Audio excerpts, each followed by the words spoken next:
நீங்க கிறிஸ்தவர்களா? அப்ப உங்கள்ட்ட பணம் இருக்கக்கூடாது. நீங்க பணக்காரங்களா இருக்கக்கூடாது. பணம் சேர்க்கக்கூடாது. பணம் உங்களுக்கு ஒரு விஷயமாவே இருக்கக்கூடாது. இப்படின்லாம் சொல்லி உங்கள கன்ஃப்யூஸ் பண்ணிட்டு இருக்காங்களா? அப்ப நீங்களும் கன்ஃப்யூஸ் ஆயிட்டு இருக்கீங்க. அப்படிதானே?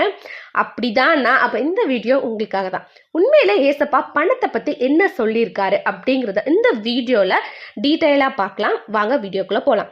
ஸோ பணம் கெட்டது, ஏசப்பாக்கு பணம் பிடிக்காதுன்னு நம்ம கிட்ட சொல்றவங்க என்ன பைபிள் வர்ஸ் சொல்லுவாங்க அப்படின்னா, 1 தீமோத்தேயு 6வது அதிகாரம் 10வது வசனம். இப்போ நம்ம அந்த வசனத்தை வாசிச்சு பார்த்தலாம். பண ஆசை எல்லா தீமைக்கும் வேறா இருக்கிறது. சிலர் அதை இச்சித்து விசுவாசத்தை விட்டு வழுவி அநேக வேதனைகளாலே தங்களை உருவ குத்தி கொண்டு இருக்கிறார்கள்.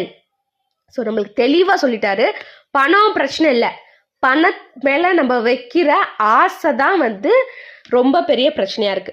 ஸோ இந்த திமேத்தையுன்ற புத்தகம் என்ன அப்படின்னா, பவுல் அப்படிங்கிற ஒரு போதகர் திமேத்தையு அப்படிங்கிற ஒரு யங்கான ப்ரீச்சருக்கு எழுதின லெட்டர்ஸ் தான் இந்த திமேத்தையு புத்தகம். ஏன் எழுதுவார்னா, அந்த டைம்ல பவுல் திமேத்தையு வாழ்ந்த அந்த டைம்ல திமேத்தையு இருந்த இடத்துல நிறைய ஃபால்ஸ் ப்ரீச்சர்ஸ் வந்திருப்பாங்க. அவங்க மக்களை பேராசை, அவங்களுக்கு பேராசை தூண்டுறது, மக்களை குழப்பி விடுறது, பணத்தை குறிச்சு இந்த மாதிரி வேலைகள் பண்ணி அவங்க ப்ரீச் பண்றதே சம்பாதிக்க தான். இந்த மாதிரியான காரியத்துல அவங்க ஈடுபட்டுக்கிட்டு இருக்காங்க. ஸோ பவுல் திமேத்திக்கு வார்ன் பண்றாரு, நீ அவங்கள மாதிரி ஆயிராத அப்படின்னு சொல்லிட்டு வார்ன் பண்றாரு. ஸோ எந்த இடத்துலையுமே கர்த்தர் பணம் தப்புன்னு சொல்ல, பட் கர்த்தரை விட நீ பணத்துக்கு இம்பார்ட்டன்ஸ் கொடுக்கறதான் தப்பு அப்படின்னு சொல்றாரு. எப்பயுமே பணம் நமக்கு கீழே ஒரு வேலையால தான் இருக்கும். நம்ம பணத்துக்கு ரொம்ப முக்கியத்துவம் கொடுத்துட்டே இருந்தோம்னா பணம் நமக்கு முதலாளி ஆயிரும். பட் எப்பயுமே பணத்துக்கு நம்ம தான் முதலாளியா இருக்கணும். இதான் கடவுள் சொல்றது. ஸோ இதே இன்னைக்கும் அதே தாங்க.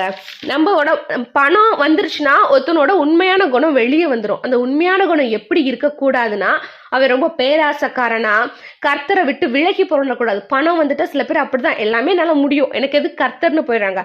அப்படி இருக்கிறது தான் கர்த்தர் தவறு. அதான் பணத்தாசை எல்லா தீமைக்கும் வேர் அப்படின்னு சொல்றாருன்னு நம்ம தெரிஞ்சுக்கலாம். நெக்ஸ்ட், கர்த்தர் எங்கேயுமே கிறிஸ்டியன்ஸ் ஏழையா இருக்கணும்னு சொல்லவே இல்லை. பைபிள்ல கூட பாருங்களேன், யோபு அந்த காலத்திலேயே ரொம்ப பெரிய பணக்காரரா இருந்திருக்காரு.